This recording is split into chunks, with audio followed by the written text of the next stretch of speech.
今天要来更换防倾杆的连杆，先抬高避震，释放连杆的拉力，方便更换。再用扳手拆卸上下球头，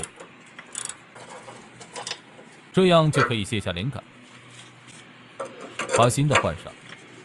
先固定下球头，再用千斤顶将其调到适合的高度。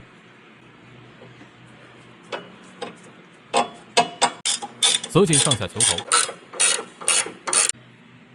再次检查每一个锁点，装上轮胎，抬高底盘，取出安全支架，上紧轮胎的扭力，